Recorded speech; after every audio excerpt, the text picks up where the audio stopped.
Hey PlayStation Universe, it's Kyle Prawl, and I'm here to tell you about Dark Souls 3. We just got out of an extended 30-minute gameplay session with none other than the legendary Hidetaka Miyazaki himself. Miyazaki played through a substantial portion of what could be the early part of the game, but I want to really communicate this big takeaway of mine, which is that Dark Souls 3 feels like a Dark Souls game for Bloodborne fans. Now, I say that because there are very clear inspirations from Bloodborne heading into Dark Souls. Most notably, you have weapon stances, right? So at one point, Miyazaki pulls out a greatsword, demonstrates that there is a ready stance that opens up new attacks, new lunges. It's kind of like the trick weapons from Bloodborne with an even more varied moveset, rather than the trick weapon simply, yielding extra devastation at a price or just some new attack. It almost opens up new offensive opportunities with a couple new moves, new combos. Those weapon stances are an interesting element that carries over from Bloodborne. Another thing is just the faster movements. Now, it's hard to say how much this will matter in the grand context of Dark Souls 3, but your character clearly moves faster, rolls faster. There's more of an emphasis on dodging than blocking, or at least dodging as relative to previous games, but we definitely saw Miyazaki take some, or rather the gameplay demonstrator, somebody else, take some dives behind enemies, go for those back opportunities, those counter opportunities. So it was interesting to see how that Bloodborne philosophy carries over into Dark Souls.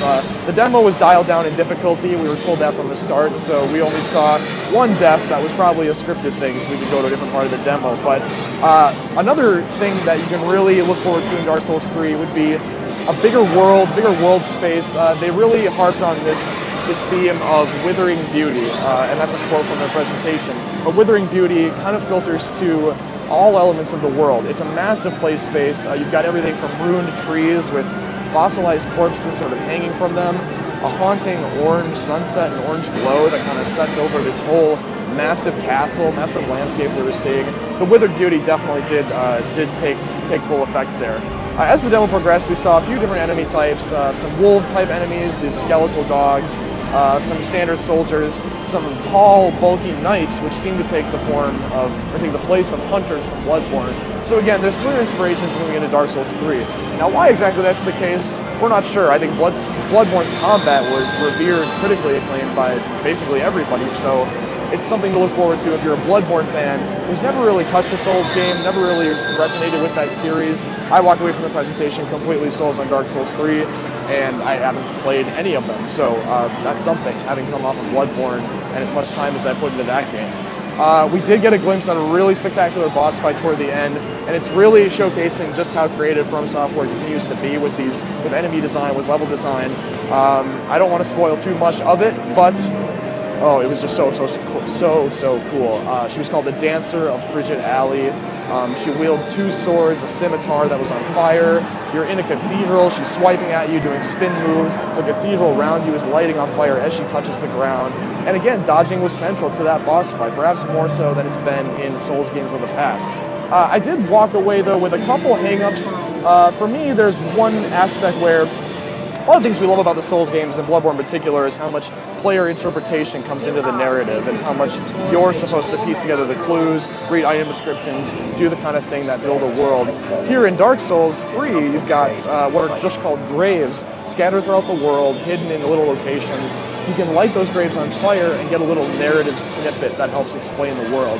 It felt a little forced to me. It felt a little less like the organic world building that players like to do and more like From Software kind of telling you things and showing you things. I'll wait to see what those descriptions actually look like in the game before rendering a judgment on whether that removes our own narrative interpretation or not. The other thing would be environmental interaction and the role that plays in combat. We saw one epic scene in particular where a dragon comes down, breathes fire over a massive tunnel connecting two ends of the castle wall, and eliminated a massive pack of enemies essentially for you as the player. Now granted, it took a little going out of the way to trigger that event, but they do seem to be pushing environmental interaction as a way to deal with enemy groups and definitely more of environmental puzzle solving as a reasonable solution to combat encounters. I just don't want too much of that, I want that feeling of triumphing over an enemy or a pack of enemies with just my wit, just my sword and shield, that kind of visceral material thing turning into a personal triumph. So I hope that the environmental situations are balanced throughout the game. So those are my impressions of Dark Souls 3. Be sure to check out screenshots, videos on psu.com. Thanks for watching our E3 coverage, and stay tuned for more.